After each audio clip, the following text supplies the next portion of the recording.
बात ये नहीं है कि बैलेंस बिगड़ेगा। सवाल यहाँ से होता है कि हमने आपसे अपॉइंटमेंट की, हम 15 लाख रुपए देंगे, एमएसपी देंगे, 2 करोड़ रोजगार देंगे।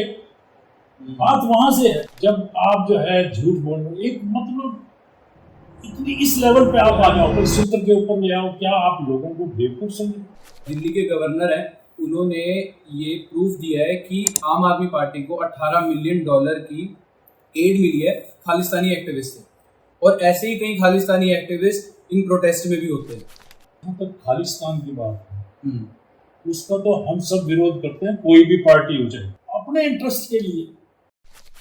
फिर वही बात आ जाती है, किसानों को खालिस्तानी बता दिया। तो अब हम स्टार्ट करते हैं मेरा 7th पॉडकास्ट। आज के गेस्ट, जैसा कि हमने आपको बताया, राजकुमार त्यागी जी, जो डिस्ट्रिक्ट प्रेसिडेंट रह चुके हैं कांग्रेस के। इंट्रोडक्शन में आपने सबने सुना, तो स्वागत है सर आपका। सबसे पहले बहुत बहुत धन्यवाद हमारी पॉडकास्ट में आने के लिए। थैंक यू, आपका भी स्वागत है, आप सब सारी टीम का स्वागत। हाँ जी सर, थैंक यू सर। तो सर सबसे पहले क्वेश्चन, सारी चीज़ें स्टार्ट करने से पहले एक बार आप अपने लोगों को जर्नी बता दीजिए कि कैसे आपने पॉलिटिक्स में कैसे आए और आपने पॉलिटिक्स की शुरुआत कैसे की। पॉलिटिक्स की शुरुआत तो एक्चुअल में मैं to very frank by nature जो है, मैं पॉलिटिकल मेरी सोच कभी रही नहीं है। I am politician by circumstances. मैंने अपना कैरियर जो है एक वर्कर के तौर के ऊपर पेपर मिल में शुरू किया। यहाँ पेपर मिल थी जो आज बंद पड़ी है, तो वहाँ ट्रेड यूनियन थी और लोग दुखी थे जो प्रेजेंट सिस्टम था उससे, मैनेजमेंट से और यूनियन से, और एक डर का वातावरण था। मैं बता सकता हूँ डिटेल में, कोई दिक्कत हाँ जी, हाँ जी, हाँ जी, आप पूरा जो डिटेल में इसको बताइए सिनेरियो कैसा रहा। आपने सवाल पूछा है तो मैं हाँ जी, तो नेगेटिव वोट से 1987 में मेरे छोटे ब्रदर नरेंद्र त्यागी वो प्रेसिडेंट इलेक्ट हुए। वहाँ से हमारा ट्रेड यूनियन का कैरियर शुरू हुआ, और उसके बाद जैसे ही ट्रेड यूनियन का कैरियर शुरू हुआ तो लोगों को, क्योंकि ये इंडस्ट्रियल टाउन था यमुनानगर, तो जितनी भी स्थानीय इंडस्ट्रीज थी, लोकल इंडस्ट्रीज, वहाँ हमने दोनों भाइयों ने मिलके एक ट्रेड यूनियन मूवमेंट चलाई और एक फेडरेशन बनाई लोकल लेवल के ऊपर। उसमें फिर जो है हमने यूनाइट किया सभी को, और डेमोक्रेटिक तरीके से चुनाव नहीं होते थे दूसरी इंडस्ट्रीज में, जैसे शुगर मिल है, इज्जत है, ओरिएंटल इंजीनियरिंग है, तो वहाँ हमने चुनाव कराए और सब लोगों को यूनाइट किया, और एक बड़ी तकड़ी मूवमेंट हमने यहाँ ट्रेड यूनियन की यमुनानगर में चलाई। ये बात है 1987 ऑनवर्ड्स, 88। साइमल्टेनियसली थोड़ा कांग्रेस का, क्योंकि शुरू से मेरे फादर जो थे वो पेपर मिल में थे, और इंटक से संबंधित हमारी यूनियन थी, Indian national trade union Congress. अच्छा, तो दैट इज वाई कांग्रेस परंपरा में हम पढ़े। फादर इंटर मिल थे, और पंडित भगवत दयाल शर्मा के साथ उन्होंने काम किया था, जो पहले चीफ मिनिस्टर थे। और हरियाणा का थोड़ा सा मंदा आया, और बलबीर बादशाह जो पानीपत से एमएलए थे,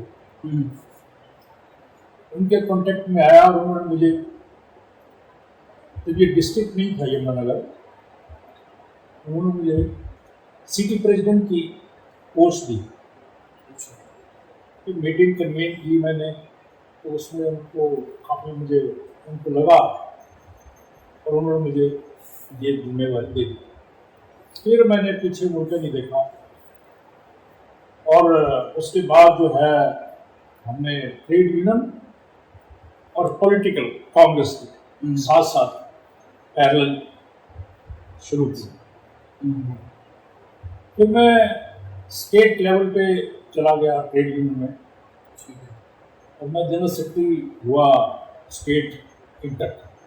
हमारे श्याम सिंह चौहान करके ट्रेड यूनियन, उनके साथ मेरे वर्षों तक जो है सारे हरियाणा में पहले तो यमुनानगर मैंने बताया आपको, फिर सारे हरियाणा में जो है इंटर यूनियन को ऑर्गेनाइज किया। एक्चुअल में क्या था कि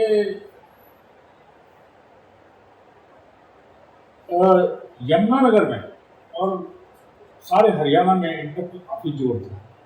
इंडस्ट्री होने की वजह से यूनियंस थी, और ये सीट जो थी यमुनानगर की, कांग्रेस जो अलाट करती थी वो मजदूर वर्ग को करती थी। तो सबसे पहले यहाँ से पंडित भगवत दयाल शर्मा इलेक्ट हुए, वो चीफ मिनिस्टर हुए हरियाणा के। वो भी पेपर मिल की यूनियन में काम करते थे। अच्छा। उनका भी बेस जो है इंटर यूनियन का था। और कभी जब वो नेशनल लेवल के ऊपर गए तो उन्होंने यहाँ एक बहुत बड़ा इजलास किया, अधिवेशन किया इंटर का यमुनानगर में, जो पुराने लोग हैं। तो यहाँ से इंटर का बेस था, और इसी वजह से जो है पंडित भगवत दयाल शर्मा जी अध्यक्ष जो थे वो विधायक हुए।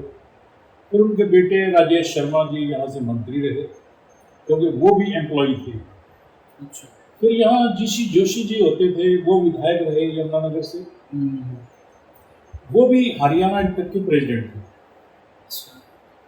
तो ये एक लिगेसी थी। और यहाँ यमुनानगर में इंटर भवन भी है, जो आज कांग्रेस कार्यालय जहाँ पे चलता है। अच्छा। वो इंटर भवन भी जो है वो उन मजदूरों ने बनवाया था, जो लोग उस टाइम जो है इंटर यूनियन कांग्रेस के साथ जो है पैरेलल फुटिंग पे चलती थी, हाथ से हाथ मिलाया महात्मा गांधी की पॉलिसीज के ऊपर। क्योंकि इन दिनों कम्युनिस्टों का जोर था, और वो उनकी थ्योरी जो थी वो दूसरी थी कम्युनिस्टों की। वो थोड़ा हम चलते थे महात्मा गांधी जी की, इंडस्ट्री भी चले, वर्कर भी चले, सबका वेलफेयर हो, इंडस्ट्री का वेलफेयर हो, वर्कर्स का वेलफेयर। इस कारण से भी, तो इसी कारण से जो है यहाँ पॉलिटिकल अपलिफ्ट भी जो है इंटर को मिलता था। लेकिन by the passage of time वो थोड़ी उसमें सोच में या हालात में कुछ ऐसा चेंज आया कि इंटर को थोड़ा सा कांग्रेस पार्टी ने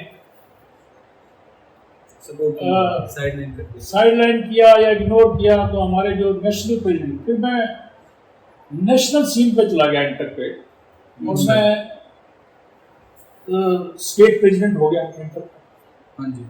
और उसके बाद जो है नेशनल सीन पे चला गया, फिर मैं organise secretary all India level पे चला गया। डिस्ट्रिक्ट सेक्रेटरी से स्टार्ट होके फिर स्टेट सेक्रेटरी, फिर स्टेट मैंने यहाँ से शुरू किया, हरियाणा से, हरियाणा के जनरल सेक्रेटरी से शुरू किया, फिर मैं हरियाणा का प्रेसिडेंट बना। फिर मैं नेशनल लेवल के ऊपर जो है इंटर में जो है ऑर्गेनाइज सेक्रेटरी बना, एग्जीक्यूटिव का मेंबर बना। इस तरीके से मतलब जो है चैन के तहत जो है। लेकिन बेसिकली चीज़ जो थी वो ये थी कि आपने मुझसे सवाल पूछा कि आप कैसे जर्नी जो मेरी वो ट्रेड यूनियन से शुरू हुई, और फिर मुझे सिटी प्रेसिडेंट बनाया गया। जैसे ही थोड़ा बहुत मतभेद तो जो है, मुझे कोई इसमें गुरेज नहीं है बात कहने में। देखो राजनीति में हर पार्टी में क्योंकि सत्ता की लड़ाई है, विद इन द पार्टी भी है और विद इन द कंट्री भी है, और विद इन द हर जगह। एट द सेम टाइम जो है हमारा, क्योंकि अम्बाला का पार्ट था यमुनानगर, और डिस्ट्रिक्ट बना दिया गया, तो मुझे डिस्ट्रिक्ट की जिम्मेवारी दे दी, सौंप दी कांग्रेस की। और मुझे इस चीज़ का ये कहते हुए गर्व की बात है मेरे लिए, कम से कम जो है कि मैंने लगातार 7 जो कांग्रेस के प्रेसिडेंट थे लगातार हरियाणा प्रदेश कांग्रेस, उनके साथ इस शहर की नुमाइंदगी करने का मौका मिला। जैसे ही मैंने आपको बताया वीरेंद्र सिंह हटे, वीरेंद्र सिंह ने मुझे डिस्ट्रिक्ट प्रेसिडेंट बनाया। जैसे ही चले गए फिर मैंने तिवारी कांग्रेस बन गई हमारी, तिवारी कांग्रेस में मैंने डिस्ट्रिक्ट की जिम्मेवारी संभाली। जैसे ही दोबारा फिर ज्वाइन किया हमने, चौधरी भूपेंद्र सिंह हुड्डा अध्यक्ष हो, धर्मपाल मलिक उस टाइम जो है अध्यक्ष हो गए थे, चौधरी भजनलाल चीफ मिनिस्टर थे। जब धर्मपाल मलिक बने तो तब भी उन्होंने मुझे कंटिन्यू किया मेरे काम को देखते हुए, तो डिस्ट्रिक्ट बन चुका था। जब धर्मपाल मलिक के बाद जो है हम इसमें आगे तिवारी कांग्रेस बन गई। यहाँ से मैंने तिवारी कांग्रेस से चुनाव लड़ा, और यहाँ का भी जिम्मेवारी डिस्ट्रिक्ट की मेरी थी। जी सर। जैसे ही डिस्ट्रिक्ट हम दोबारा इस पार्टी में दोबारा फिर आए, फिर डिस्ट्रिक्ट की जिम्मेवारी जो है कांग्रेस की मुझे दे दी। अच्छा अच्छा अच्छा। चौधरी भूपेंद्र सिंह हुड्डा थे, हम्म। भूपेंद्र सिंह हुड्डा थे। तो इस तरीके से ये 7 प्रेसिडेंट जो है लगातार जो है मैंने लगभग 18 वर्ष लगातार इस डिस्ट्रिक्ट के बनने से पहले और as a district president Congress की सेवा की है, कांग्रेस के तौर पे काम किया। साइमल्टेनियसली मैंने दोनों पोस्टें, ट्रेड यूनियन का और कांग्रेस का काम। तो ये मेरी थोड़ी सी बैकग्राउंड है, आपने मौका दिया मुझे थोड़ा एलोबरेट करने का, आई एम थैंकफुल। अरे सर नहीं सर, क्योंकि ये होता है ना कि किसी भी नेता का अब तो सब लोगों को पता चल गया कि अब क्या चल रहा है, बट उसकी बैक स्टोरी किसी को नहीं पता था कि कितनी स्ट्रगल करके कितना कुछ करके यहाँ तक पहुंचे हैं। और अभी आगे की भी बात करेंगे कि आगे का क्या सिनेरियो रहने वाला है। स्ट्रगल का एक बस मैं यहाँ थोड़ा सा बताऊंगा। स्ट्रगल तो लाइफ में हमने बहुत किया, दोनों भाइयों ने। मेरा छोटा भाई आज ही is away to Melbourne, okay आगे से है जी। लेकिन वो भी एक बड़ा इम्पोर्टेंट एस्पेक्ट है जो मैं थोड़ा सा मिस कर गया, जो आपको पॉलिटिकल जरूरी है, स्तंभ रहेगा वो। पेपर मिल का मैंने जैसे आपको बताया कि हमारा फर्स्ट चुनाव जो था हमने नेगेटिव वोट से जीता। नेगेटिव वोट से हमारी क्या क्वालिटी, कुछ भी लोगों को हमारे बारे में पता नहीं था। लोग दूसरे लोगों से परेशान थे और उसको डिसलॉज करना चाहते थे किसी भी तरीके से। अच्छा। लोगों की नजर हम दोनों भाइयों के पास ऊपर गई। हम न्यू थे, नहीं थे, बहुत ज्यादा हमारा कोई एक्सपीरियंस नहीं था बिल्कुल भी। तो 2700 के करीब जो है उसका वोट बनी यूनियन की, पेपर मिल की। पेपर मिल जो है अपने आप में एक बहुत बड़ी बड़ी एस्टेब्लिशमेंट थी। आज तो बंद पड़ी है, क्योंकि इस शहर का आधार जो था वो पेपर मिल था। क्योंकि तो शहर का सेंटर और ऊपर से इतनी लोगों को एम्प्लॉयमेंट। शहर तो एक्चुअल में जब पेपर मिल लगी, शहर तो जगाधरी था। हाँ। There was not Yamunanagar, it was Abdullapur, village Abdullapur. तो ये तो बाद में आबादी हुई। अच्छा। तो जैसे ही, क्योंकि इसी वजह से जो है, जब फर्स्ट इलेक्शन हुआ, आप देखो कि जो वर्कशॉप रोड थी, और मैंने जैसे आपको बताया तब ये डिस्ट्रिक्ट नहीं था, SHO थे यहाँ पे, उन्होंने सड़क ब्लॉक कर दी थी फुवारा चौक से लेके और पुलिस स्टेशन तक। इतना इम्पोर्टेंट इलेक्शन था। उसके बाद हमने पीछे मुड़ के नहीं देखा। हर 3 साल के बाद सीक्रेट बैलेट से चुनाव होता था। अच्छा। हाँ, ये नहीं है कि वैसे इलेक्ट कर दिया कुछ कर दिया। 3 साल के बाद, जैसे मैंने बताया, फर्स्ट टाइम हमारा इलेक्शन हुआ, हमारे से 200-250 पर्चियां कटी और दूसरी तरफ से जो है 2000 से ऊपर पर्चियां कटी। रिजल्ट आया बिल्कुल 1800 वोट हमें पड़े, उनको 600 समथिंग। अच्छा। इस तरीके का मतलब जो है बड़ा मिरेकल ये बड़ा हुआ। उसके बाद 3 साल के बाद चुनाव होते रहे। 3 साल के बाद चुनाव में जो है हम जीतते रहे, लोगों की सेवा करते रहे। हर 3 साल के बाद हमारा एक वेज एग्रीमेंट होता है मेरे मन से। अच्छा। पेपर मिल। और सबसे बड़ी खुशी की बात यह है कि जो मैनेजमेंट थी, हमें माफ करना, मैं डेविएट तो नहीं हो रहा हूँ आपके, नहीं, आप एक बार इसको कंटिन्यू करिए, क्योंकि ये बड़ा आपने मेरे दिमाग में एक जो इंटरेस्टिंग डाल दिया। हाँ जी, हाँ जी। हमारी मैनेजमेंट हमें पैसे दे के ये कहती थी कि भी आप जाइए, जितने भी पेपर मिल हैं कंट्री के, यूनियन को बोलती थी, आप जाओ वहां से डाटा कलेक्ट करके आओ। आप जो हमारे साथ झगड़ते हो कि भी हमारी तनख्वाह कम है, ये है, अगर आपकी तनख्वाह कहीं भी कम है पेपर मिल, किसी भी पेपर मिल से ज्यादा, मेरे से आगे लेना, डाटा लेके। तो इस तरह का मतलब जो है हमने सफर वहां से शुरू किया। और 12 साल 12 इलेक्शन, 36 साल लगातार। 3 इलेक्शन जो है यूनानिमसली हुए, कुछ इलेक्शन से हुए इस तरीके से जो है, लेकिन इलेक्शन हर 3 साल के बाद होते रहे। और हम एज प्रेसिडेंट, मैं एडवाइजर था, मेरे छोटे भाई प्रेसिडेंट रहे। तो हमने वहाँ लोगों की सेवा की, पावर को एंजॉय किया। और खापर की वो पेपर मिल थी, और थोड़ा सा टाइम है तो मैं बता सकता हूँ कि मैंने जब ज्वाइन किया था मैं एक्चुअल में कुरुक्षेत्र यूनिवर्सिटी में उस टाइम जो है लॉ का स्टूडेंट था। अच्छा, लॉ के एग्जामिनेशन दे के मैंने जो है ज्वाइन ये 80 की बात है अच्छा, और ज्वाइन किया था यहाँ पे। और तब थापर का नाम जो है ऑल इंडिया में चौथे नंबर पर था। टाटा, बिरला, सिंघानिया, then थापर। थापर। ये रिलायंस वगैरह, जनरल बाद दौर, में ये कुछ उस टाइम जो है अडानी अंबानी कुछ नहीं होता था। उस टाइम गाड़ियाँ भी अगर किसी के पास मोटरसाइकिल या स्कूटर होता था तो वो स्टेटस सिंबल होता था। गाड़ी तो मोटर दो मेक चलती थी, एक एम्बेसडर एक फिएट, और स्कूटर भी जो है उसको जो है शायद आपने देखा भी ना हो, लैम्ब्रेटा और वेस्पा चलती थी, और मोटरसाइकिल जो थी राजदूत, उन दिनों की बात है। तो ये एक मतलब पेपर मिल में सर्विस मिलना बड़े एक सौभाग्य की बात थी। मैं कोर्ट में गया प्रैक्टिस के लिए, मुझे लोगों ने समझाया तो तू पागल हो रहा है, तेरे को इतनी बढ़िया नौकरी मिली है, बैंकों की नौकरी छोड़ के लोग जो है पेपर मिल में होते, और तुम जो है यहाँ धूल भागने के लिए कोर्ट में आ गए। और मेरा मन बदल गया और मैंने दोबारा कोर्ट में वहाँ गया नहीं। अब रिटायरमेंट के बाद जो है मैं कोर्ट में प्रैक्टिस कर रहा हूँ, अच्छा, क्योंकि अब अच्छा, मुझे 11 साल हो गया, 11 साल हो गया रिटायर हुए पेपर मिल से। अब मैं कोर्ट में जो है एनरोल्ड हूँ। ये मेरे साथी हैं, ये सब जो है उनके साथ है। तो ये एक सफर था मेरा। आपने बड़ा इंटरेस्टिंग सवाल पूछा, मुझे पता नहीं था कि आप इस तरह का सवाल करेंगे, लेकिन ये मेरी जिंदगी का सबसे अहम फेज था, मेरे करियर की शुरुआत।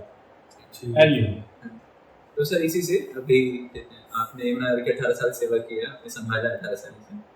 तो अभी कहते हैं पिछले 12 अप्रैल को, बीते 12 अप्रैल को पुलिस ने यमुनानगर में ये हुआ है कि पुलिस ने कुछ किसानों को जो ब्लैक टैक्स दिखाने जा रहे थे हमारे सीएम को, नायब सिंह सैनी जी को, उनको रोक लिया था। तो उसके बारे में आपका क्या विचार है, क्या कहना चाहेंगे आप उस परिस्थिति? क्योंकि ऐसी कंडीशन काफ़ी बार आई है कि अगर कोई कहीं भी लोग जाते हैं तो वहाँ पे पुलिस पहले ही उनको रोकने के लिए खड़ी हो जाती है, प्रोटेस्ट ही नहीं करने देती है। चाहे आप अभी फार्म प्रोटेस्ट हुआ था तो यही अम्बाला रोड पे रोक लिया था, या उससे पहले हुआ था तो दिल्ली से पहले ही रोक लिया था। और ये भी कहते हैं कि डेमोक्रेसी से डिक्टेटरशिप की तरफ कंट्री ज़्यादा जा रही है। तो उस बारे में आपका क्या विचार है कि ऐसा सही में हो रहा है, और इसको अगर हो रहा है तो कैसे कंट्रोल कर सकते हैं, कैसे इस पर चेंज लाना जरूरी है? मतलब कि लोगों को प्रोटेस्ट करने का हक होना चाहिए। बड़ा मिजरेबल पहलू आपने उठा दिया है। बड़ा दुख होता है इस तरीके की बात, खासतौर पे किसानों के साथ, मजदूरों के साथ जो कुछ हो रहा है। ये सिर्फ यमुनानगर की नायब सैनी की बात नहीं है। आप देखो दिल्ली में क्या हुआ, कितने किसान जिन्होंने अपनी बलि दी, और जो उनके साथ बर्ताव किस तरीके से किसानों को कुचल दिया गया, कोई सुनवाई नहीं हुई। सवाल आपका नायब सैनी जी का है प्रोटेस्ट करने का, आज तो अधिकार ही नहीं है प्रोटेस्ट करने का। जाएं तो जाए कहाँ, आवाज कहाँ उठाएं, किसको कहें, कोई सुनवाई नहीं है। चाहे पार्लियामेंट ले लो आप, चाहे विधानसभा ले लो, है जी। तो इसलिए जो है, अगर जैसे मैंने अपने पास्ट बताने की कोशिश की, अगर मैं इसी के ऊपर लग जाऊं, किसानों के ऊपर उसी चीज को दोहराऊं, इस देश का तो इस एपिसोड का तो जो है सारा देश हुआ है कि जिस तरीके से किसानों ने अपनी आहुति दी है, अपनी जान गंवाई है। आज प्रधानमंत्री जो है उसके ऊपर एक शब्द बोलने के लिए तैयार नहीं है। जिस कोई बात उन्होंने की एमएसपी देंगे, आज बड़ी खुशी की बात है, हमारे राष्ट्रीय जो नेता है राहुल जी ने दी है, गारंटी दी है कि हम किसानों को जो है एमएसपी की जो है वो गारंटी देते हैं, वही उनकी मेन डिमांड है। तो इसलिए किसानों के साथ तो बहुत बुरा बर्ताव जो है ये सरकार कर रही है। मजदूरों के साथ मजदूर बहुत बुरी हालत में, कोई सुनवाई नहीं है बिल्कुल मजदूरों की। एक इसी में ये भी ऐड हो जाता है कि आजकल लोग जैसे फार्मर्स की बात हो गई, या फिर आपने लद्दाख का सुना होगा सिनेरियो, वहाँ पर भी कोई मीडिया नहीं पहुँची है। और मीडिया में भी इंडिया का जो रैंक आया है वर्ल्ड मीडिया फ्रीडम के इंडेक्स में, वो 151 आया है। तो और जैसे लोग भी कहते हैं कि मीडिया बिक गई है, या फिर मीडिया में ओपोजिशन का कुछ नहीं दिखा रहे हैं। प्रजातंत्र का चौथा स्तंभ मानते हैं मीडिया को, बट अगर प्रेस के पास फ्रीडम नहीं है, या फिर जैसे कहते हैं अभी इस कार्यकाल में सरकार के जो हमारी पिछली प्रेस कॉन्फ्रेंस हुई थी हमारे प्राइम मिनिस्टर जी ने, मनमोहन सिंह जी ने की थी 10 साल पहले, उसके बाद कोई प्रेस कॉन्फ्रेंस होल्ड ही नहीं की गई है इस सरकार के द्वारा। एक साहब ने बहुत बढ़िया सवाल उठाया, हाँ जी, हाँ जी। और आज जो है सारा देश चिंतित है। अब इसको हम सारे मीडिया को ब्लेम करें ऐसा तो नहीं है, अच्छे बुरे सारी जगह होते हैं। कुछ चैनल, अब हम भी पॉलिटिकल आदमी हैं, कुछ चैनल जो है जनता को बेवकूफ़ बनाने की कोशिश करते हैं, और वो बहुत अखरता है। मैं न्यूज़ जो टीवी देखता हूँ वो सिर्फ मेरी स्वभाव है कि मैं सिर्फ न्यूज़ देखता हूँ, और कोई मैं कोई एपिसोड वगैरह या फिल्म वगैरह नहीं देखता। और न्यूज़ सुने बिना मैं रह नहीं सकता, ये मेरी दिनचर्या है। लेकिन आप विश्वास करना, मैं ये नहीं कि मैं पॉलिटिकल उससे कह रहा हूँ कि आज मेरा न्यूज़ सुनने को दिल नहीं करता, और पता नहीं कितने वर्षों के बाद जो है मैंने न्यूज़ से तंग आके दूसरे चैनल यूट्यूब के ऊपर सुने। मतलब ये कहते हैं ना ब्लेसिंग इन डिस्गाइज, तो मेरे को मौका मिल गया दूसरी चीजें सुनने का, और इतना मतलब जो है गिरावट आ जाएगी न्यूज उसमें जो है। आप सब जो है अलग अलग चैनल से हैं, आप भी इसी धंधे में हैं, मैं जो आपके काम ना करता हूँ कि जिस तरीके से लोगों को स्तंभ, आपने कहा स्तंभ तो जो है एक न्यायपालिका भी है, और ये भी न्यायपालिका से उम्मीद कर रहे हैं हम सब लोग, और आपसे भी उम्मीद करते हैं सारा देश। चाहे खबर चाहे झूठी है, लेकिन लोग जो है विश्वास तो जो है टेलीविजन के ऊपर या मीडिया के ऊपर करते ही है जी। वो अलग बात है कि अपना मन, क्योंकि इसका ये भी रीजन है ना कि अब लोगों को जो दिख रहा है वो तो उसी पे विश्वास करेंगे। अब उनको दूसरे साइड की अगर स्टोरी नहीं दिख रही है तो उनके पास तो कोई ऑप्शन नहीं रहा ना उस चीज को विश्वास करने के अलावा। एक्चुअली में पता क्या हुआ है, एक इंग्लिश में कहावत है, too much of everything is dangerous, bad या डेंजरस। आप इतना गिर जाओगे या इतना लोगों के दिमाग में घुसाने की कोशिश करोगे तो उसका असर जो है नेगेटिव होता है। मैं आपको उदाहरण के तौर पर देता हूँ, हालांकि मेरा लेवल नहीं है ये बात कहने को, क्योंकि प्रधानमंत्री जो है हमारे आदरणीय प्रधानमंत्री, सबके प्रधानमंत्री, देश के प्रधानमंत्री, और मैं इस चीज़ को मानता हूँ कि हमें सबको रिगार्ड करना चाहिए, चाहे वो किसी भी पार्टी से। और प्रधानमंत्री बड़े एनर्जेटिक हैं और बड़े वर्किंग हैं, सारा कुछ है, लेकिन जब आप जो है झूठ बोल रहे, एक मतलब इतनी इस लेवल पे आप आ जाओ कि बात कहाँ है, और अब जो है मंगलसूत्र के ऊपर ले आओ, क्या आप लोगों को बेवकूफ समझे? बड़ा दुख होता है कि प्रधानमंत्री के लेवल, हम तो कहते हैं कि इज्जत होनी चाहिए, लेकिन क्या आप किसी बात को इस तरीके से ट्विस्ट करेंगे, इंटरप्रेट करेंगे कि इतनी इस लेवल पे गिर जाओ? दूसरे को तुम जो है कहते हो सूट बूट और शहजादे और फलाना, ये तो चाय वाला है। आज देखो आप, मैं कई दफा कल्पना करता हूं कि इस आदमी को यानी कि सिवाय टेलर से फरमाइश देने के सिवाय और कोई काम भी है या नहीं। आपने भी देखा होगा कि जिस दिन से मोदी जी प्रधानमंत्री बने हैं, क्या उन्होंने दोबारा कोई कपड़ा रिपीट किया क्या हुआ है? सदी के महानायक अमिताभ बच्चन, मैं तो अमिताभ बच्चन से भी ऊपर जो है इनको दर्जा देता हूँ कि महानायक हैं, इनको बोलना आता है, पॉलिटिकल कोई पूरी कमांड है उनकी, अपने अंतर के ऊपर भी सारा कुछ है। कहीं ये थोड़ी सारी चीजें जो है गलत हो गई हैं, लेकिन आप जो है जो आपसे सहमत नहीं है उसको आप देशद्रोही को। जी सर, क्या बीजेपी को देशद्रोही कहीं? अरे यहाँ देशद्रोही कोई नहीं है, सब अपनी सत्ता के लिए लड़ाई लड़ रहे हैं। ये सत्ता की लड़ाई है, लेकिन इतनी गिरावट नहीं करनी चाहिए हमें कि भी हम जो है गिरते गिरते जो है इस लेवल के ऊपर। तो सर जैसे अभी आपने एमएसपी का मुद्दा छेड़ा, एमएसपी के बारे में ये पूछना चाहूँगा मैं कि एमएसपी अगर इंश्योर करते हैं हम तो किसानों को न्यूनतम समर्थन मूल्य मिल जाएगा, उनकी फसल का तो मिनिमम दाम फिक्स हो जाएगा, पर जो फसलों का मिनिमम दाम, अगर हम कुछ फसलें हैं जैसे जो मिलेट है या फिर कहते हैं मोटे अनाज वाली फसलें हैं जिनका जो मिनिमम एमएसपी जो वैल्यू होती है वो हाई होती है, तो क्या वो आम जनता की रीच से बाहर नहीं हो जाएंगे? मतलब इसका एक प्लस पॉइंट है, तो एक ये पॉइंट भी तो है कि शायद कि उस खाद्यान्न अवेलेबल ही ना हो पाए आम जनता को, क्योंकि काफी बार ऐसा भी होता है। देखो, इकोनॉमिक्स में एक सिद्धांत है, बैलेंस ऑफ इक्विलिब्रियम। आप किसी चीज का रेट बढ़ाते हो तो उसका असर दूसरी जगह जाता है, नो डाउट। आपकी बात किसी हद तक जो है सही हो सकती है, और सवाल तो ये है कि किसने कहा है एमएसपी दूंगा मैं। बात ये नहीं है कि बैलेंस बिगड़ेगा। सवाल यहां से होता है कि हमने आपसे अपॉइंटमेंट की, हम 15 लाख रुपए देंगे, एमएसपी देंगे, 2 करोड़ रोजगार देंगे।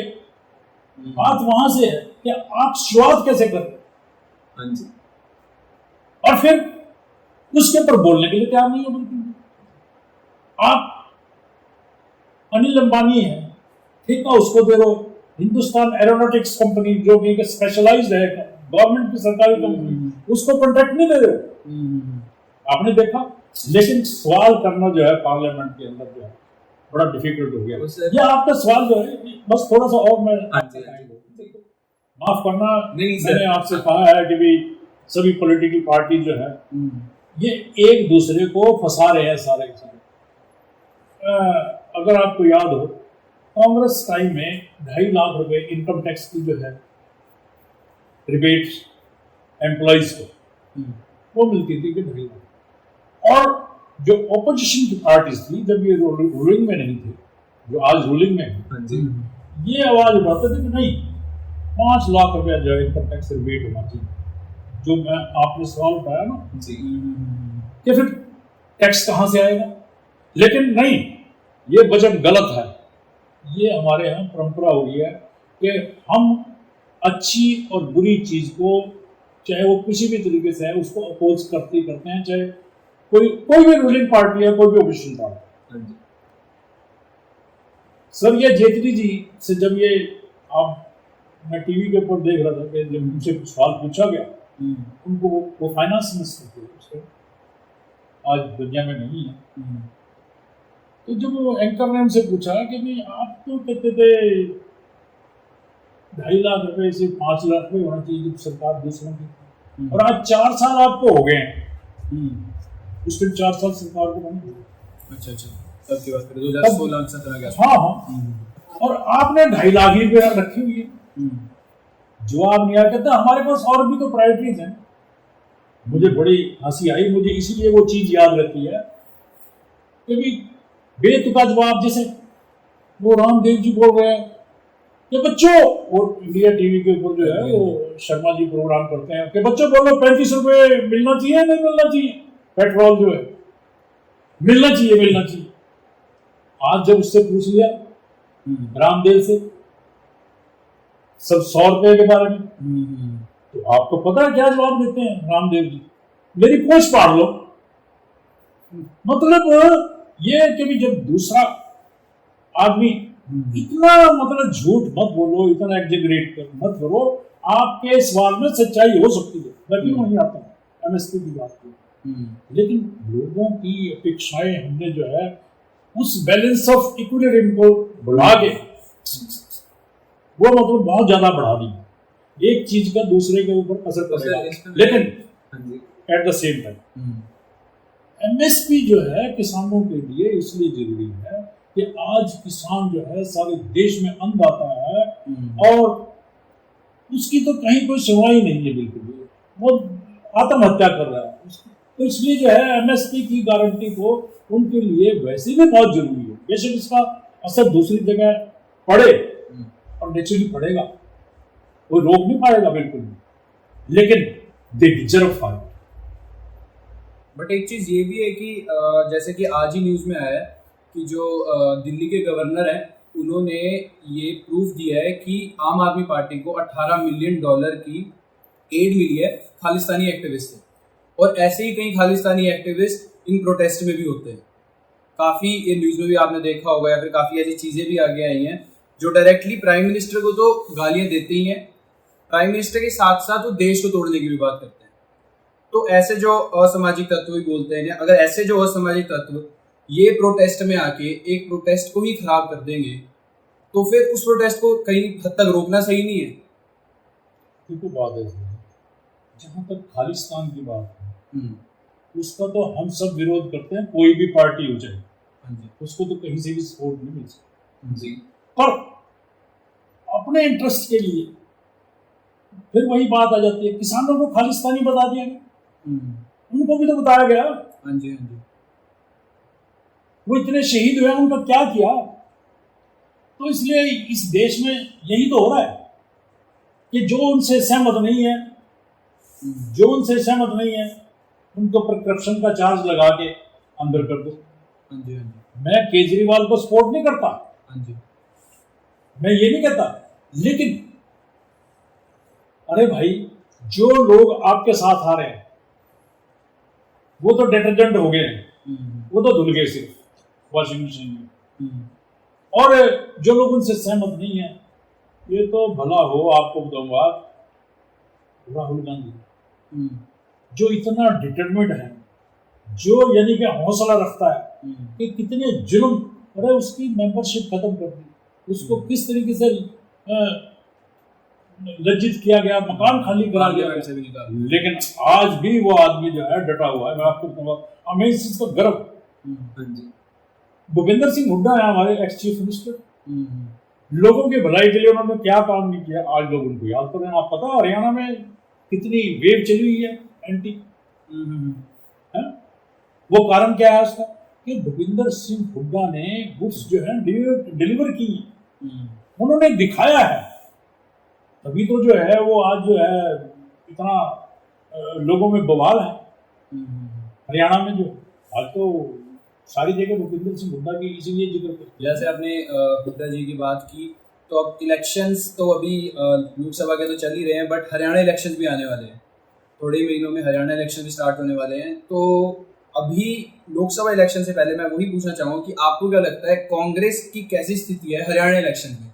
क्या लगता है आपको कि इस बार पिछली बार से कुछ अलग होगा, या फिर कैसी तैयारी भी चल रही है? मैंने एक चीज कही आपको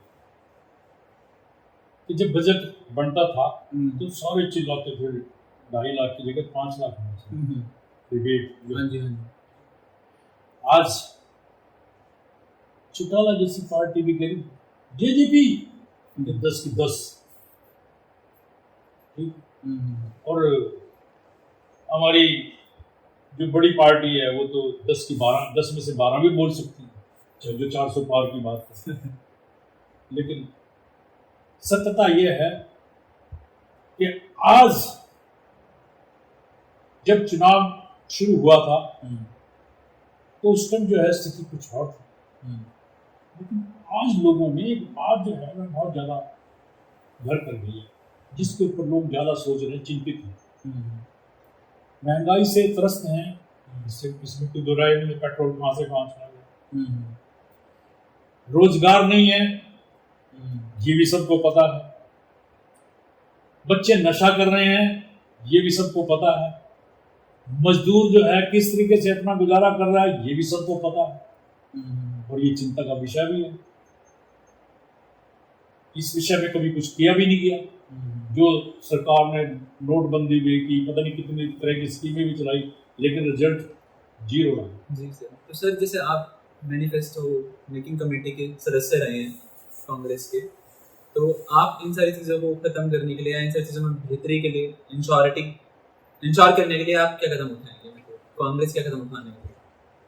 कांग्रेस एक्चुअल में क्या है कि उन्होंने मुझे एक ये मौका दिया है, मेरा सौभाग्य है कि उन्होंने मुझे पार्टी ने इसके लिए उपयुक्त समझा, और मुझे क्योंकि उसमें काफ़ी मेंबर हैं, तो मेरा स्पेशलाइजेशन जो है वो ट्रेड यूनियन से है, मजदूरों से संबंधित है, हाँ जी। तो मैंने उसी अपने आप को कन्फाइन किया है कि मैं इन्हीं मुद्दों के ऊपर जो है, हमारे बहुत सारे मुद्दे हैं जैसे एल्डर्स का, अब मुद्दा तो छोटा सा है लेकिन कभी उठता नहीं है। जैसे फॉर एग्जाम्पल रेलवे में कंसेशन होता था सीनियर सिटीजन का 60 साल, जी।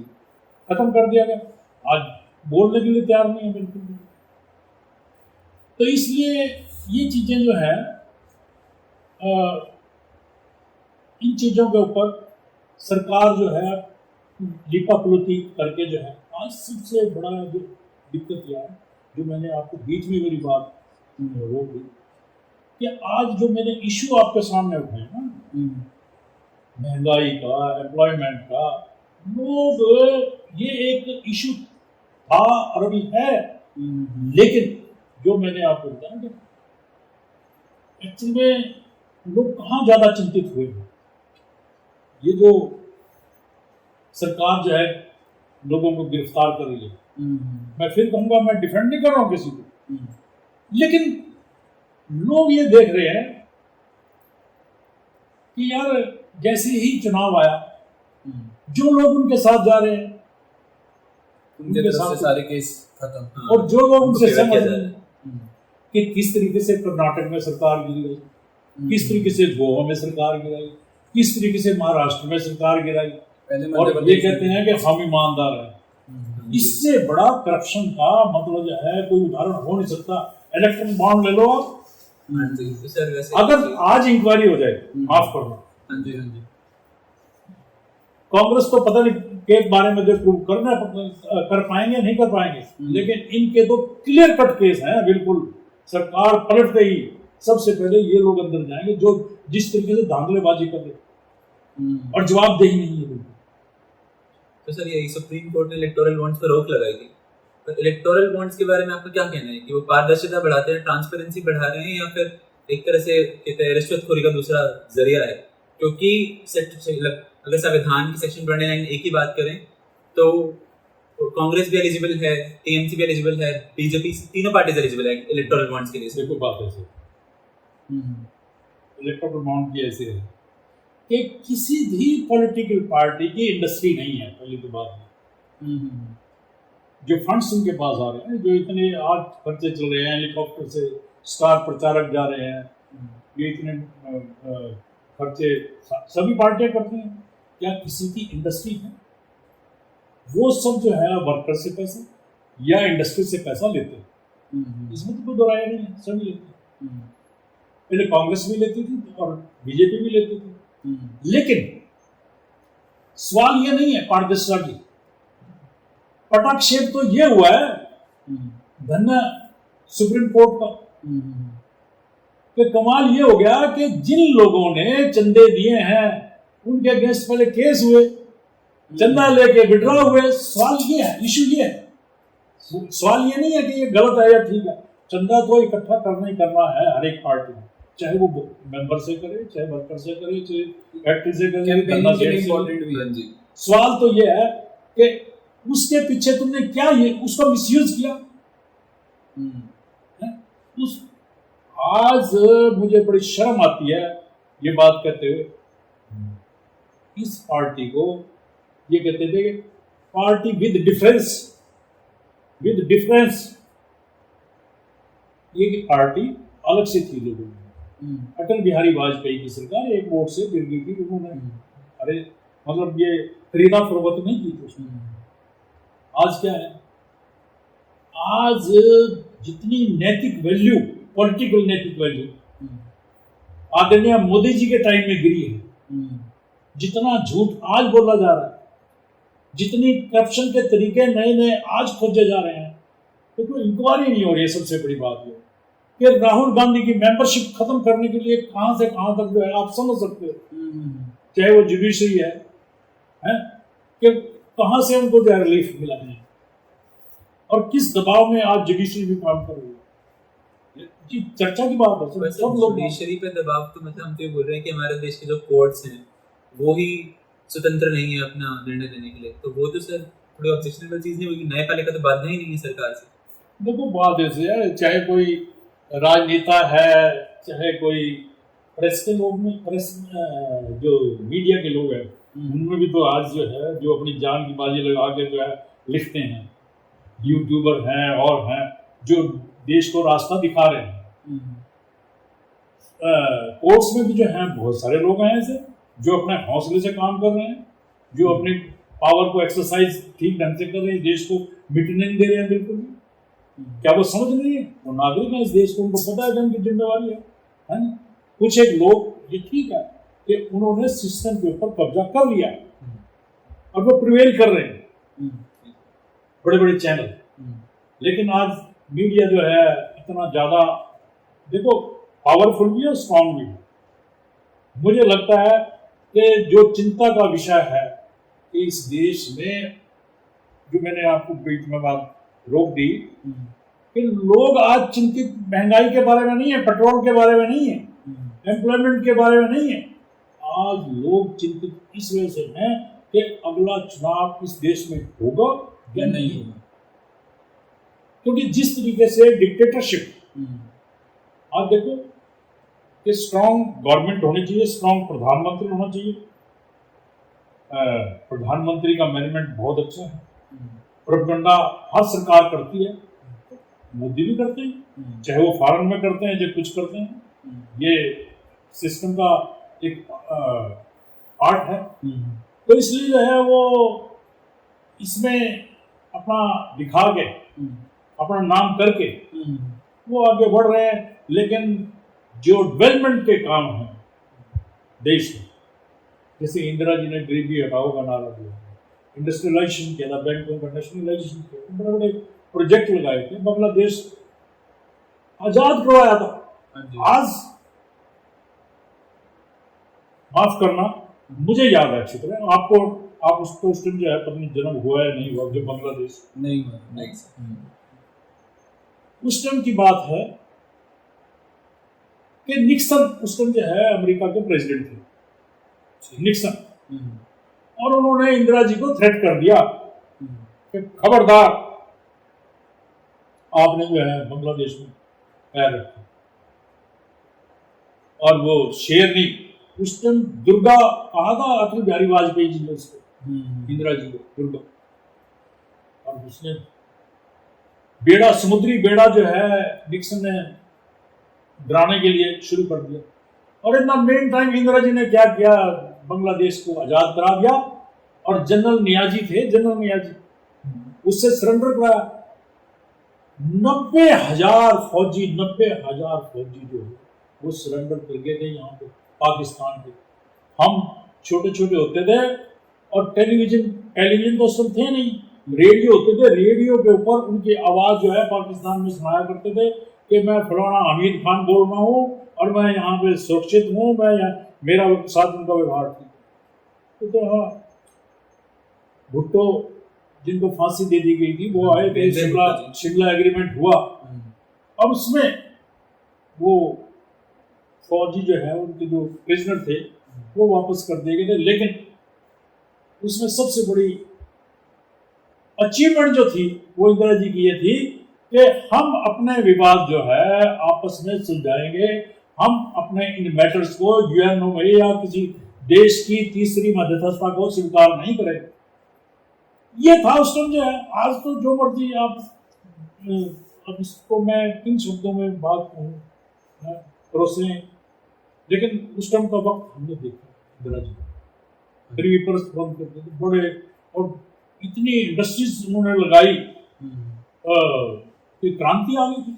ये जो हरित क्रांति आई है, ये खाने को अनाज नहीं मिलता था, बसें नहीं होती थी, चलने को जो है लोग गाड़ियों में चलते थे, कपड़ा पहनने को नहीं मिलता था।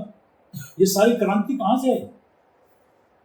ये सब कांग्रेस गवर्नमेंट की देन है। ये जितना इकोनॉमिक सुधार हुए हैं, इकोनॉमिक रिफॉर्म जो है, ये किसने किए? डॉक्टर मनमोहन सिंह ने किए, जिसकी वजह से आज हम जिंदा हैं।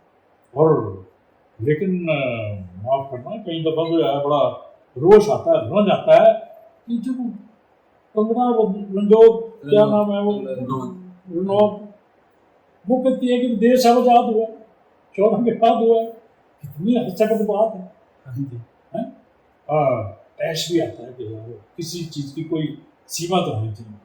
मैं भी अगर जो है यहाँ बैठ के छोटा मोड़ बड़ी बात करूँ तो फिर ठीक नहीं है। दो चीज़ें से मैं कहना चाहूँगा कि जैसे आपने बात की कि डिक्टेटरशिप की तरफ हमारा देश जा रहा है, डिक्टेटरशिप की तरफ जा रहा है। ऐसे डॉक्टर सुब्रमण्यम स्वामी हैं, उनकी भी एक मैं भी पॉडकास्ट देख रहा था, उन्होंने भी यही कहा कि हमारा देश डिक्टेटरशिप की तरफ जा रहा है और अगर प्राइम मिनिस्टर मोदी रहे तो बिल्कुल डिक्टेटरशिप की तरफ ही चला जाएगा।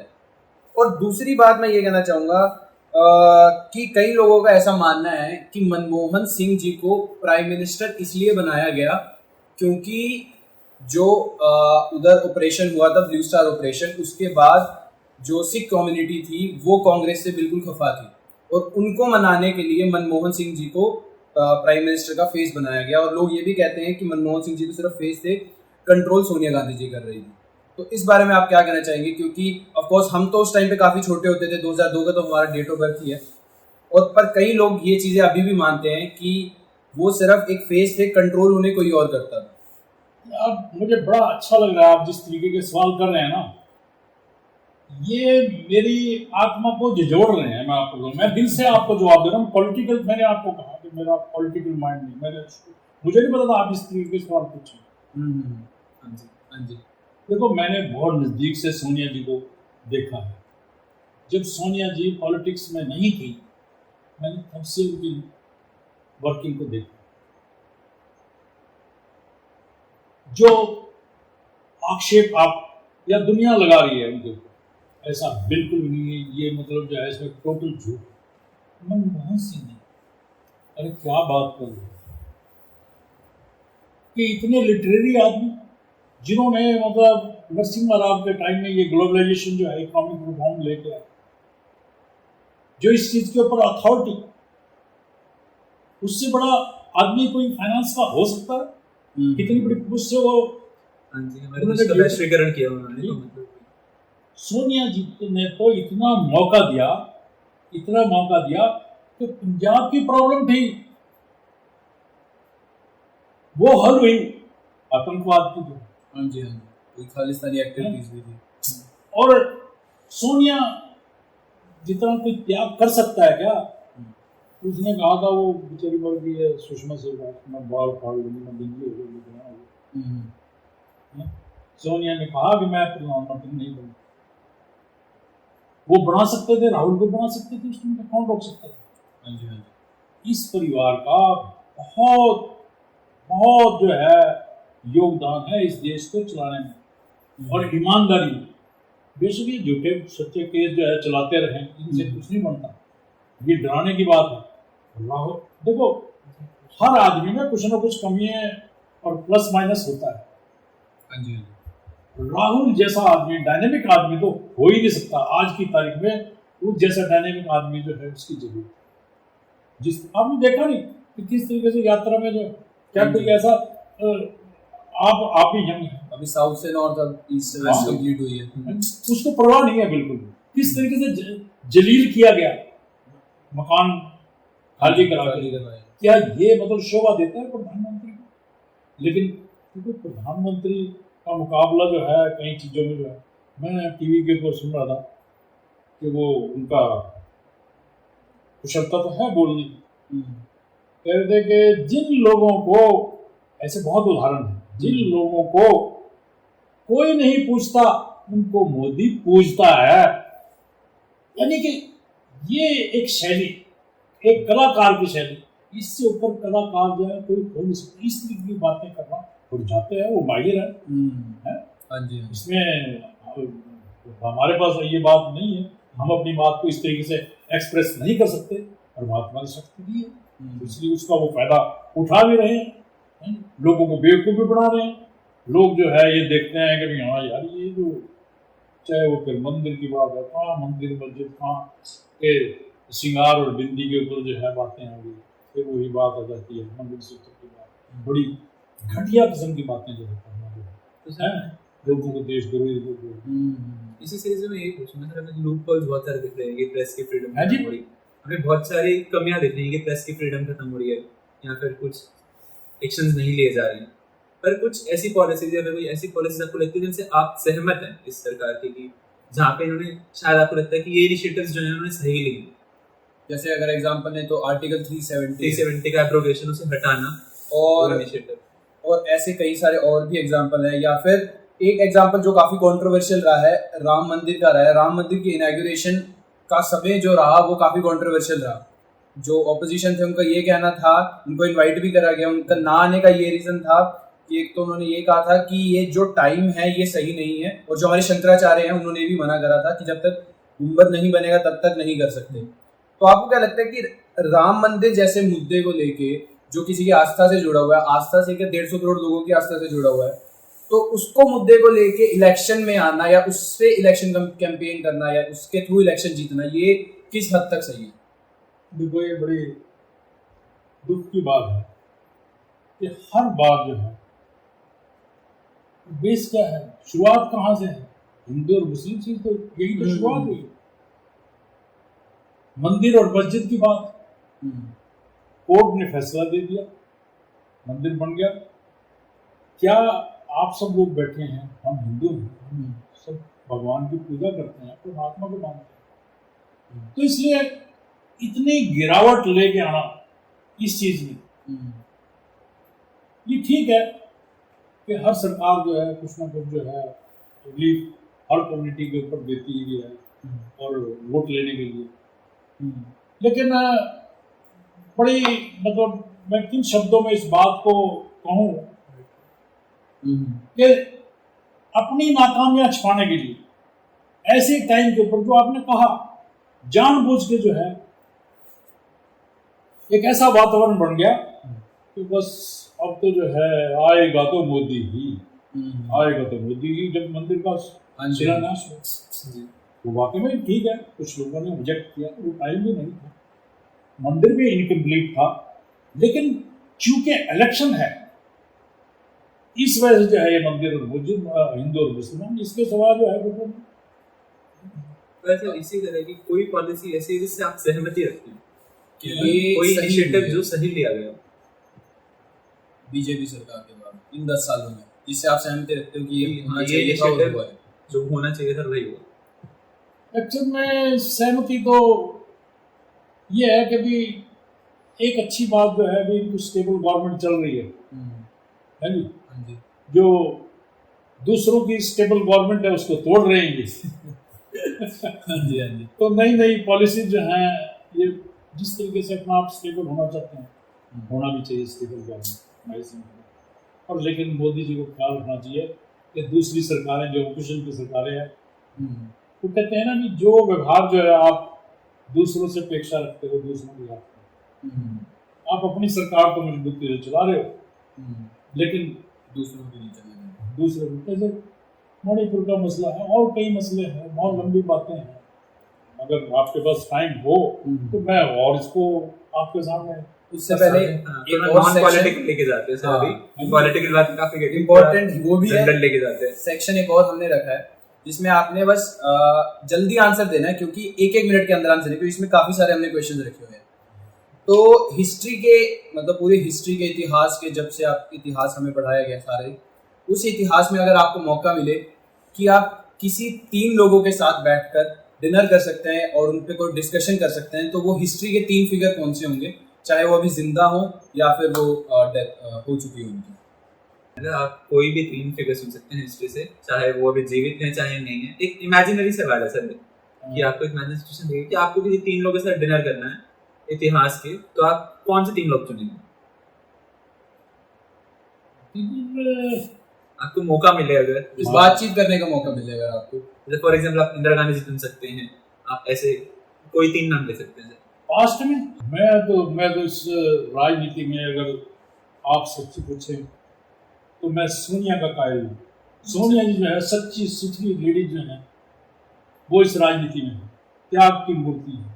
तो अगर उनसे कभी, हालांकि मैं मिला हूँ उनसे, अच्छा हाँ कई बार मिला हूँ, लेकिन अगर इस डिनर नहीं किया, लंच नहीं किया, अगर ऐसा इस तरीके से इंटरेक्शन मिले।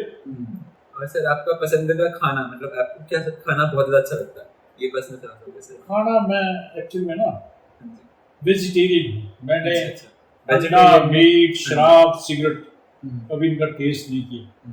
मेरे संस्कार, मेरे फैमिली में हम 4 भाई हैं, चारों भाई हम जो है इन चीज़ों से परहेज करते हैं। बच्चे फॉरेन में हैं, लेकिन आज मुझे इस चीज़ का प्राइड है कि आज भी वो इस मर्यादा को, इन संस्कारों को वहाँ भी निभा रहे हैं। तो इसलिए वेजिटेरियन फूड जो है वो सिंपल, अच्छा, सादा भोजन, उच्च विचार है ना। सबसे पसंदीदा चीज़ विचार तो पता नहीं कुछ चाहिए नहीं है, पर लेकिन भोजन जो है मुझे कोई जो आपने पूछा है तो मैं, आप देख लो तो मुझे पता नहीं क्या सवाल पूछोगे। मेरे हाथ में कोई अंगूठी नहीं हाँ जी। और कोई चेन नहीं है बिल्कुल भी।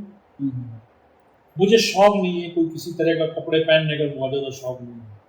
हम्म, हाँ, वेस्टेज से जो है मुझे थोड़ा सा ये लगता है कि वेस्टेज किसी भी तरीके, किसी के, अगर मैं किसी के घर में जाऊंगा और एक्स्ट्रा पंखा चला हुआ है और हम इधर बैठे हैं तो मैं कहूँगा पंखा बंद कर। अच्छा अच्छा। हाँ, ये मैं, ये कुछ भी क्योंकि अगर कहीं लाइट कहीं जली हुई है, स्ट्रीट लाइट, वेस्टेज नहीं पसंद है। वेस्टेज मुझे पसंद नहीं ठीक है नहीं। और खाने पीने को तो बस ऐसी है, जो मिल जाए तो ठीक तो है। कोई मिठाई तो पसंद होगी सर, कुछ ऐसा जो आपको ज्यादा पसंद हो? हाँ, मीठे का मैं शौक रखता हूँ, ब्राह्मण आदमी हूँ तो इसलिए इस कारण से जो है हाँ मीठा जी, हाँ तो- जी। तो एक अब आपके सामने एक और सिनेरियो है, वो मैं जितने भी पॉलिटिशियन से मिला हूँ उनसे ज़रूर पूछता हूँ कि हम आपके सामने भी 5 नाम लेंगे, पॉलिटिक्स के ही वो नेता हैं, रहे हुए हैं या अभी भी प्रेजेंट हैं, उनको आपने रैंक करना है कि आपको क्या लगता है कि सबसे इम्पोर्टेंट जिन्होंने देश के लिए काम करा या फिर नॉलेज जिनकी सबसे ज़्यादा थी, आपको क्या लगता है? तो हम आपके सामने भी 5 नाम रैंक लेंगे। करना है सर। इंदिरा गांधी जी हैं, जिसमें नरेंद्र मोदी जी हैं, अटल बिहारी वाजपेयी जी हैं, राहुल गांधी जी हैं और जवाहरलाल नेहरू जी हैं। इन 5 को अगर आपको मौका मिले कि आपने रैंक करना है तो आप किनको सबसे इम्पोर्टेंट समझते हैं? पहला इंडिया रैंक किसे देंगे, दूसरा किसे देंगे, इसी देखो, तरह। मैंने सारा वक्त देखा है जो लोग, जिन लोगों का आपने नाम लिया, हाँ जी।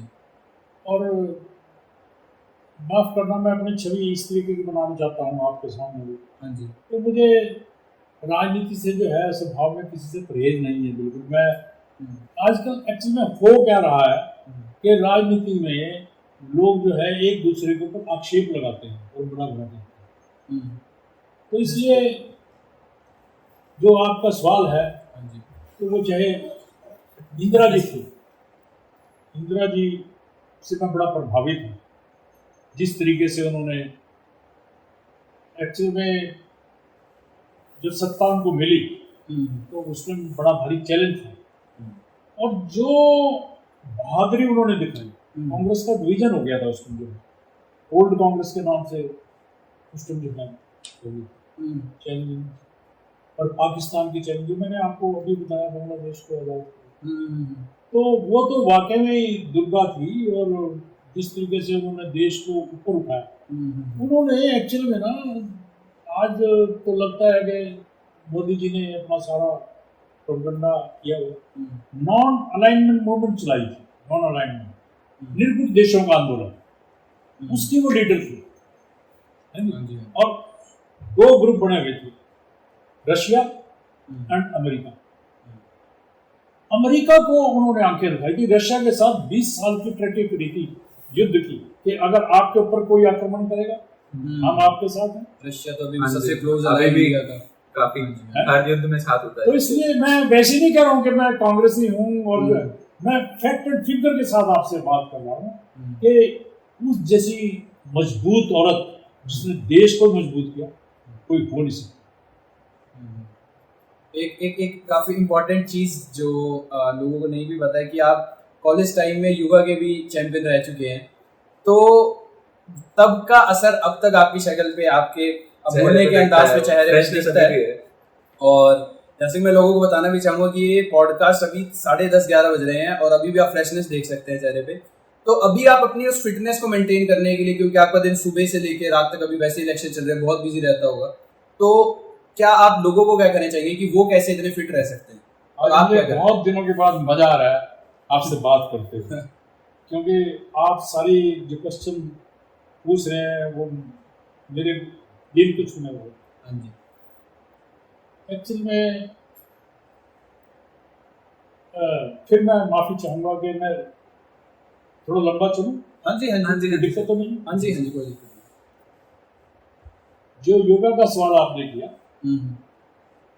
मैं जब बच्चा था और ये शहर जहाँ हम बैठे, या वादी नहीं थी मेरी, और मेडिकल फैसिलिटीज इतनी नहीं थी, तो मेरी माइग्रेन होता था, जिसको आज माइग्रेन कहते हैं, उसको जी। माइग्रेन नहीं बोलते थे, सिर में दर्द बोल देते थे, ऊल बोल देते थे। हाँ जी। तो काफ़ी ट्रीटमेंट वगैरह कराया, लेकिन मेरे बड़े भाई साहब जो है, हाँ जी। वो उन्होंने मुझे कहा कि तुम योगा करो। वहाँ से मैंने योगा स्टार्ट किया। और योगा स्टार्ट करते करते एक पेपर मिल गेट पे वैद जी होते थे राम जयराम से, अब तो उनकी दुकान भी नहीं। उन्होंने एक योगा सेंटर खुलवाया नेहरू पार्क में, आदमी में, और फर्स्ट अपॉइंटमेंट उन्होंने गवर्नमेंट से फर्स्ट अपॉइंटमेंट योगा इंस्ट्रक्टर की कराई। चंडीगढ़ के थे योगेश अग्रवाल जी, उन्होंने यहाँ यमुनानगर में योगा की अलग जगह। जब मैं कॉलेज में गया तो उन्होंने कॉलेज में थे तो गवर्नमेंट की तरफ से कॉलेज में जाते, तो योगा यूथ क्लब हमने फॉर्म की और उसके लिहाज से हमने योगा की एक्टिविटी शुरू की। तो उस टाइम जो है हमारे कॉलेज फर्स्ट ईयर में जब मैं गया एडमिशन लिया तो पंजाब यूनिवर्सिटी से एफिलिएटेड थे। तो हमारा कंपटीशन में हमने योगा में फर्स्ट पोजीशन ली, गोल्ड मेडलिस्ट। अच्छा। योगा उसके अगले साल जो है कुरुक्षेत्र यूनिवर्सिटी से एफिलिएट हो गए। फिर यहाँ कंपटीशन है, यहाँ भी फर्स्ट पोजीशन ली, गोल्ड मेडल। तो मैं I was the captain of the team yoga youth club का। हाँ, president yoga youth club, captain और ये सेक्रेटरी, पता नहीं मतलब शुरू से ही कैप्टन प्रेसिडेंट ये लीड करते आए हो हमेशा से। अग्रसेन कॉलेज जो ये इस टाइम खुला ही था, यहाँ मैं ऑनरेरी वैसे ही जाता था अपने साथियों में और उनको योगा एक्सरसाइज। जब मैं राजनीति में आया तो जैसे मैंने पहले जिक्र किया, शमशेर सिंह सुरजेवाला अध्यक्ष थे, उन्होंने सरकार के खिलाफ आंदोलन चलाया, जेल भरो आंदोलन। हम बुड़ैल जेल चंडीगढ़ में, तो चौधरी भजनलाल, चौधरी वीरेंद्र सिंह, भूपेंद्र सिंह हुड्डा, उन दिनों ये तो अंदर थे हम, तो मैं वहाँ एक्सरसाइज करते थे।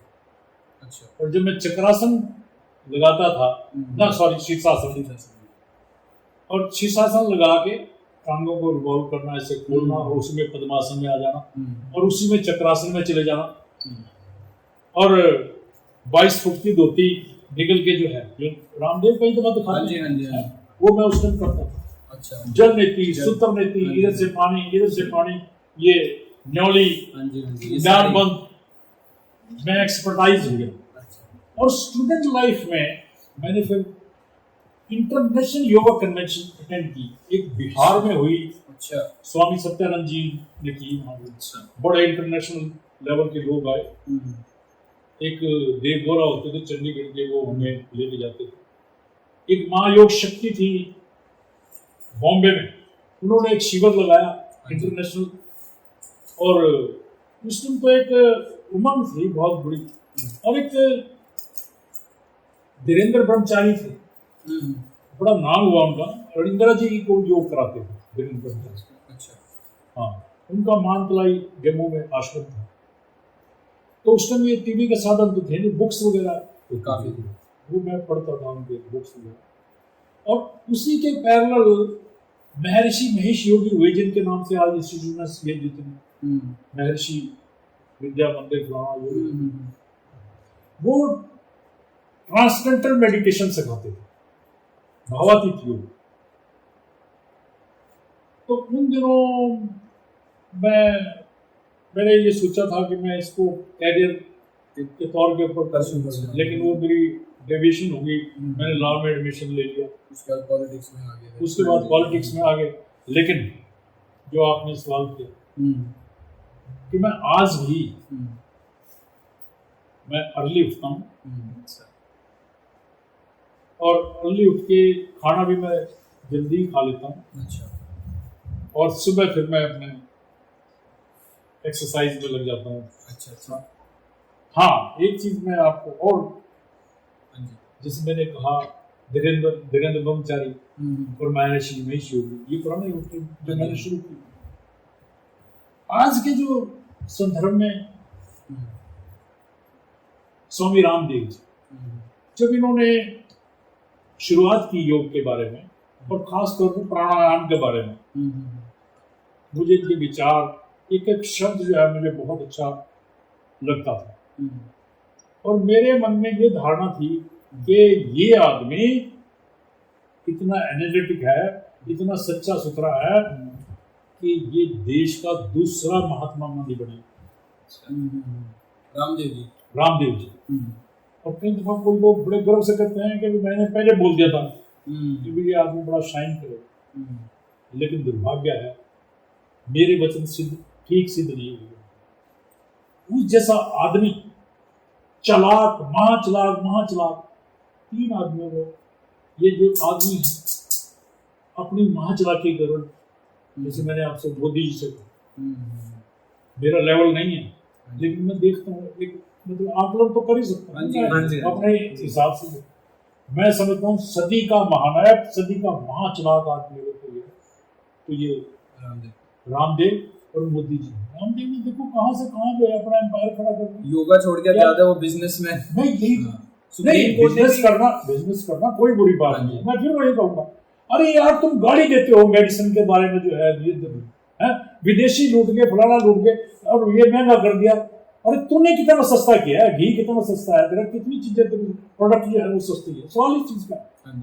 मैं वैसे नहीं कह रहा कि तुम झूठ बोलते हो, तुम दूसरे को गाली देते हो, है कि जब टीवी के ऊपर आता है कि बच्चों 35 रुपए मिलना चाहिए, कोई लेवल है। अरे यार आप इतने बड़े संत हो, लेकिन राजनीतिक उसमें जो है तुम फंस के जो है, चलो खैर ये मेरा। वही सुप्रीम कोर्ट ने भी अभी यही दिया था कि एडवर्टाइजमेंट उन्होंने काफी फॉल्स तो फिर मिसलीडिंग है ना। मैंने आपको बताया ना कि ये जो जहाँ महाचालाक ये जो चलाकी है ये कभी ना कभी निकलती है, चाहे मेरी है चाहे आपकी। जब मौका मिलता है, सुप्रीम कोर्ट ने कस दिया ना अच्छी तरह से। अब पब्लिकेशन हो रही है ना अखबारों में हो रही है। मैं माफी मांगता हूँ। पत्रकार को तो बोल दिया था तुम्हारी पूछ फाड़ दे, अब बताओ तो सुप्रीम कोर्ट में क्या। तो बस जैसे पॉडकास्ट एंड की तरफ मैंने वही कहा कर रहे हैं, एक जैसे आप काफ़ी एक्सपीरियंसड हैं और जो काफ़ी युवा पॉलिटिक्स की तरफ आ रहे हैं, चाहे स्टूडेंट पॉलिटिक्स से आ रहे हो या फिर मेन स्ट्रीम पॉलिटिक्स में आ रहे हो, उनको आप क्या संदेश देना चाहेंगे कि कैसे वो पॉलिटिक्स में आ सकते हैं और देश के बेहतरी के लिए कैसे वो काम कर सकते हैं? देखो बात ऐसे है, आपने ये भी सवाल जो है बड़ा अच्छा किया। राजनीति के बिना तो देश चल नहीं सकता। हाँ जी। और हमारे कंट्री में तो डेमोक्रेसी है। हाँ जी। और सबसे अच्छी डेमोक्रेसी। आज हम डेमोक्रेसी का उत्सव भी मना रहे हैं। सबसे बड़ा लोकतंत्र, ये हमारा सौभाग्य है। इसको हमने बचा के रखना है। ये सब हमारी जिम्मेवारी है। मैं आपको कहूँगा इस युवाओं की जिम्मेवारी है कि वो अगर कोई भी सरकार है, अगर वो इस तरह की डेमोक्रेसी के खिलाफ कोई स्टेप उठाती है तो उसका रिवॉल्ट होना चाहिए। इंदिरा जी के टाइम भी हो गया, उन्होंने इमरजेंसी लगा दी थी। हाँ जी। आपको नहीं पता, लेकिन हमें पता है लोगों ने रोष प्रकट किया और डिथ्रोन कर दिया था इंदिरा जी। तो जो लोग उठते हैं, ऐसे ही हालात जो है अब हो रहे हैं हिंदुस्तान में कि लोग तंग आ चुके हैं इन चीज़ों से। और जल्दी ही अब ये चुनाव आ जाएंगे। हाँ जी। मुझे नहीं पता क्या रिजल्ट रहेगा, मैं ना इतना बड़ा भविष्यवक्ता हूँ, लेकिन ऐसा लगता है कि जिस तरह के हालात जो है आज चल रहे हैं डेमोक्रेसी के अगेंस्ट, उससे तो लगता है कि इस देश के युवा वो जरूर इसको बचाएं। मेरा नाती है, वो भी राजनीति में एंटर उसने किया है। मैं उसको जो है ईमानदारी से आपको ये बात बता रहा हूँ। और कभी आप इस चीज़ को जब मेरा कोई झूठ पकड़ लेंगे तो मुझे दिखा भी देना, रिकॉर्ड होगा। मैंने उसको एक ही बात कही कि राजनीति में ईमानदारी से आपको काम करना है, किसी के प्रति दुर्भावना नहीं रखनी है। और कुछ चीज़ें भाग्य की होती हैं, कर्म के साथ साथ भाग्य की होती हैं। मैं उसको अपना एग्जाम्पल देता हूँ। मैंने जैसे आपने शुरू बात की थी कि बहुत स्ट्रगल किया। लोग मुझे कहते थे, जो मेरे राइवल थे, निंदक थे मेरे, कि ये तो एमएलए बनना चाहते हैं, ये इस यमुनानगर का दूसरा भगवत दयाल शर्मा बनना चाहते हैं। लेकिन मैंने अपने एथिक्स से कभी समझौता नहीं किया। आपको पता है ट्रेड यूनियन में, राजनीति में कितने उतार चढ़ाव आते हैं, कितनी कस्में दी जाती हैं। स्टूडेंट लाइफ में भी बच्चे आपस में कस्में देते हैं। मैंने अपने आप को थोड़ा सा इस मामले में परहेज किया है, संभाल के रखा कि भाई राजनीति में शुचिता, ईमानदारी बनी रहे। तो उसी चीज़ के तहत जो है, जो मेरा नाती है वो, क्योंकि इस जिला का युवा का युवा मोर्चा संगठन, हाँ जनरल सेक्रेटरी है, और नेशनल लेवल के ऊपर भी जो है, क्योंकि परिवार का संस्कार तो जाते हैं ना, तो नेशनल लेवल के ऊपर जो है वो यूथ इंटक का नेशनल का जनरल सेक्रेटरी है। तो उसको मैंने एक ही बात कही है कि ईमानदारी से काम करना, तुम्हें कोई चीज़ मिले ना मिले, लेकिन भाग्य भी साथ है। मुझे कई दफ़ा जो है मेरा ऐसा लगा कि मुझे टिकट जो है मिल गई है, घर में ढोल बज गए हैं, लोगों ने मिठाइयाँ खा ली हैं, और बड़े ऊपरी लेवल पे मैसेज आ गए कि भी आप टिकट ले जाओ आगे। और मेरे साथ ऐसा हुआ कि भगवान को वो मंजूर नहीं था। लेकिन एक चीज़ बताऊँगा आपको, बात लंबी हो रही है। कोई प्रॉब्लम नहीं है, वो तो हाँ जी, कि पॉडकास्ट है तो लंबी मुझे इस है पॉडकास्ट है तो ये सब लंबी तो होती है। मुझे बड़ा इस चीज़ का गर्व है, प्राइड है अपने ऊपर। इस परमात्मा का मैं धन्यवाद हूँ, भगवान को मैं ये नहीं कि किसी की, मैं पूजा पाठी आदमी नहीं हूँ, लेकिन उस परमात्मा को मजबूर करता हूँ कि उस भगवान ने, मैं तो एक छोटी सी टूटी हुई साइकिल पे चलने वाला आदमी, और भगवान की ऐसी कृपा हुई कि मुझे अच्छी नौकरी मिल गई पेपर में, और प्रभु की कृपा ये हुई कि प्रेसिडेंट इलेक्ट हो गए। भगवान की कृपा हुई कि इलेक्टेड ही रिटायर हो गए, और हर 3 साल के बाद जो है, जो यानी कि डिप्टी कमिश्नर है, एसपी है, वो आंसरर है चीफ मिनिस्टर के, और उसको अपनी ट्रांसफर का डर लगा रहता है। मैं अपने पेपर मिल में जाता हूँ, मेरा जो मालिक है, मेरा एम्प्लॉयर है,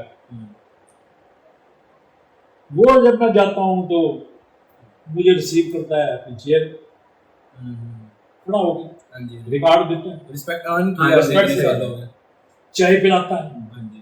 और ये जर्नी वाली भी बात भी होगी, कहाँ से शुरू किया था और कहाँ तक ले आए हो। क्या तो वो कितनी रिस्पेक्ट की बात है, कितनी प्राइड की बात है कि मैं उसका नौकर हूँ।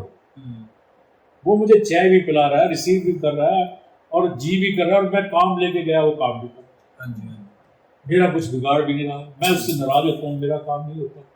पब्लिक इंटरेस्ट में, तो मैं लोगों को उसको पता है कि भाई, तो ये मेरे लिए खुशकिस्मती की बात इसलिए कि मैंने अपनी लाइफ में, जो आपने पूछा कि मेरे लिए सबसे खुशी क्षण जो है, वो बात बीच में अब आ गई है, वो थे कि जब मैं अपने मालिक के पास जाता था ईमानदारी से, लोगों की समस्याएं लेके, और मेरा मालिक मुझे ड्यू रिगार्ड नहीं, ओवर रिगार्ड, मेरा मालिक जो यहाँ तो जनरल मैनेजर यूनिट हेड होता है, लेकिन मालिक जो है थापर साहब, फिल्म थापर साहब नहीं गए, उन्होंने बुलाया, बहुत रिगार्ड दिया, और हमने ये कहा कि नहीं, हम इस मिल की बेहतरी के लिए जो है काम करते रहेंगे। ये मिल चलेगी, हमारी रोजी रोटी रहेगी। अगर ये मिल नहीं होगी तो हम भी नहीं हैं। हो चुका है, मिल बंद ही है, मिल बंद। तो इसलिए ये मेरे लिए बड़ा खुशी के क्षण थे उन दिनों, जो है मैं लोगों को एम्प्लॉयमेंट दिलाई, लोगों के भले किए। तो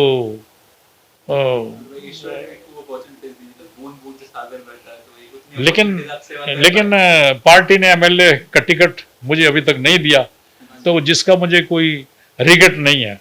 ये मेरी किस्मत की बात है कि भाग्य की बातें होती हैं, कुछ चीज़ें नहीं।